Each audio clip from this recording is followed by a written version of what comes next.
Salut à toutes et à tous, c'est Seawed et aujourd'hui on se retrouve pour une nouvelle vidéo sur du MetaZoo. Alors, bon, vous allez me dire, encore un nouveau jeu, oui, ça va pour changer, mais c'est que j'ai participé en fait avec Léo de Initiative Ludique, je lui fais un gros coucou et un gros bisou, à une session de tout simplement de découverte de jeux, surtout de jeux de cartes en fait, et on a fait découvrir l'un à l'autre beaucoup de jeux, etc. Il m'a fait découvrir MetaZoo.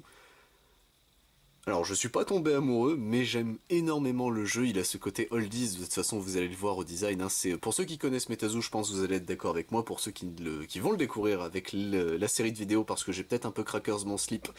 Je vais pas mentir, mais écoutez, le jeu, je pense qu'il en vaut vraiment la peine. Du coup, MetaZoo, qu'est-ce que c'est? C'est un jeu de cartes à la base Kickstarter. Qui s'est développé, etc. Et qui a ce côté très oldies dans ses designs. Ils assument complètement ce côté Wizard of the Coast du début 2000, quoi, donc avec enfin, Pokémon quand c'était Wizard qui s'en occupait, etc.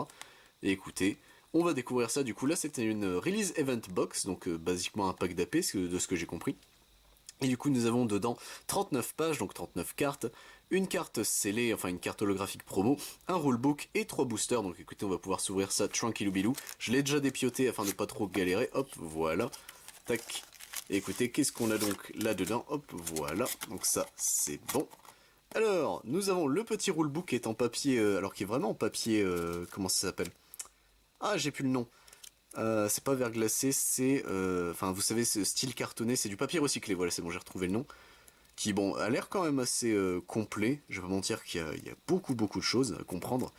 Mais MetaZoo, en vrai, enfin, il y a beaucoup de choses à comprendre, il y a beaucoup de paramètres à prendre en compte, puisque MetaZoo a cette spécificité. Quand vous êtes en tournoi, ce que je vais dire, faut pas en prendre compte, mais c'est que selon là où vous êtes, la topologie, la météorologie, etc., enfin vous comprenez l'idée, c'est que ça va influer sur le jeu. Pour les tournois, il y a des cartes spécialement faites pour ça, mais en vrai, moi je trouve l'idée complètement à la fois stupide et géniale en fait, c'est de se dire, mais attends, il y a littéral un jeu qui te dit si dehors il pleut, tes créatures feu prennent des malus, tes créatures gouttes prennent des bonus. Je trouve l'idée est complètement conne et à la fois géniale, je trouve. Alors là, c'est le moment de galérer puisque je ne vois pas d'ouverture facile. Elle a l'air d'être là, mais non, pas vraiment. On va, vous inquiétez pas, on va se débrouiller. À la maison, on a l'habitude. Vous avez l'habitude aussi à force. Hein. Hop, tac, voilà. C'est bon, j'ai réussi à l'ouvrir. Mais vous allez voir du coup le design des cartes. J'aime beaucoup le dos. Cette espèce de médaillon, je le trouve très stylé. Il y a toute une histoire qui est décrite sur le site, en plus de MetaZoo, de ce que j'ai compris. Hop, voilà, il y a un lore. Bon, ça, les aficionados de lore, ça, je sais que MetaZoo est vraiment cool. Mais du coup, voilà. Hop, on est parti, messieurs dames. Tac. Alors, qu'est-ce qu'on a de beau du coup dans nos 39 cartes? Donc vous voyez, quand je vous disais ce côté vieux Pokémon, en fait, c'est con, hein, mais c'est totalement ça. Avec ce côté dessiné crayonné qui a un charme, en fait. C'est ça qui est terrible, c'est se dire, au premier abord, tu te dis, oh, mais c'est laid. Et en fait, bah, c'est quand même assez... C'est mignon. En fait, c'est ça qui est terrible, c'est que c'est mignon, ultimement. Du coup, écoutez, ici, nous avons Jonathan Rosetta Van de Voort. On l'a en x2, ok. Night Marchers ici, qui sera du coup notre prochaine carte, qu'on a également en x2, non x3, allez, x4, ok, donc on l'a en x5, et non c'est tout. Donc à chaque fois vous avez, si jamais vous avez ici 6 per spellbook, donc le jeu est forcément en anglais, c'est qu'on peut avoir un maximum de cette carte en autant de fois, donc c'est pour ça que j'étais en mode, on monte. Du coup ici nous avons un familiar classico, donc on l'a en x2, x3, x4, allez, oh, x4. Ici nous avons un Spooklight ici qui est en... On peut l'avoir jusqu'à 10, ah oui quand même, c'est quand même beaucoup. Donc attendez, combien on en a? 3, 4, 5... On en a 5. Le Spooklight était quand même très mignon. Nous avons ici une Curse, donc on peut en avoir x4 au maximum. Est-ce qu'on va l'avoir x4, x3? Non, on l'a x3, ok. Un Frost Shot ici qui sera du coup une carte glace, ok. Donc on l'a en x3, x4, allez, x4. Bon ok, ça marche. Un petit bookmark ici, classiquement bookmark 2, donc ça c'est un classico classique. On l'a en x2 normalement, ouais c'est ça. New Beginnings, on ne peut en avoir qu'un seul, donc écoutez, pourquoi pas.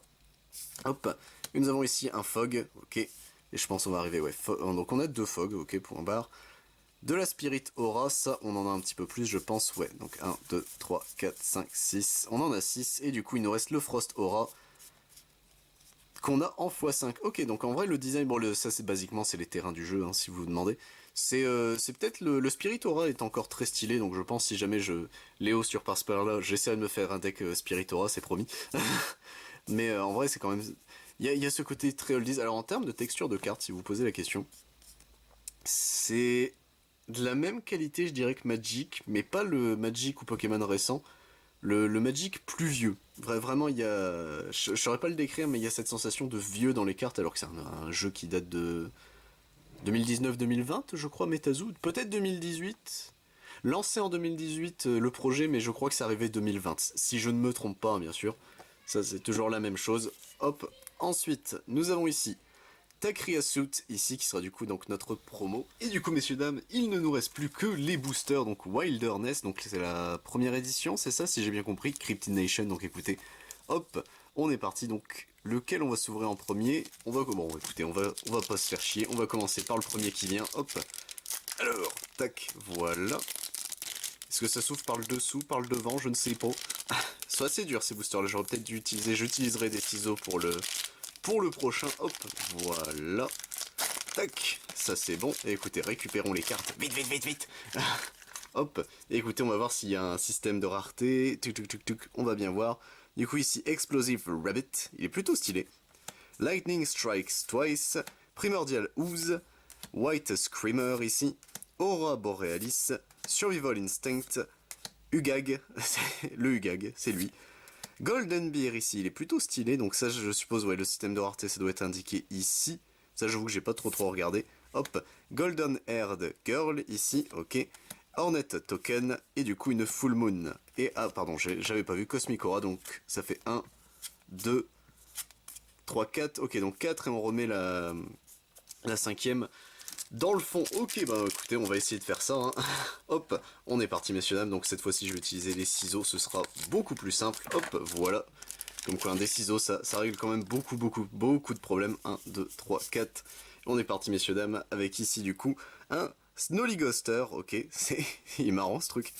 Ici, nous avons, du coup, un Schmooze Token, Ground, Flame Aura, Bloodstained, ici. Oui, il est plutôt stylé, quand même.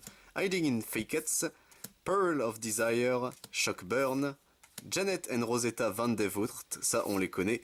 Wavety ici, il est à la fois moche et mignon, c'est terrible. Void Spell ici, ok, et derrière nous avons Atmosphérique Jellyfish. Elle est très jolie la carte par contre. Ok, une hop, Jellyfish, et enfin pour terminer notre dernier booster, tac, on est parti messieurs dames. Tac, tac, tac, tac, hop, voilà.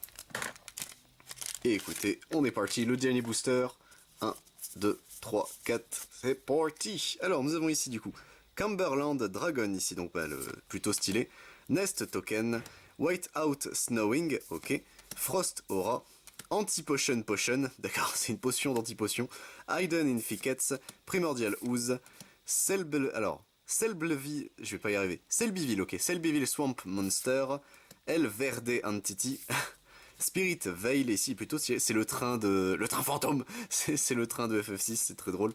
Heatwave ici, et derrière nous avons Snollygoster, mais du coup cette fois-ci en foil. Ok, donc on a une classique et une foil juste derrière. Ok. Et bah écoutez messieurs dames, c'est tout pour cette ouverture du Release Event Box, donc basiquement le pack d'AP de Metazu. J'espère que ça vous a plu. Moi j'espère vous retrouver pour d'autres contenus sur Metazu, je vais essayer d'en faire plus régulier. C'est quand même un jeu qui m'intéresse un minimum.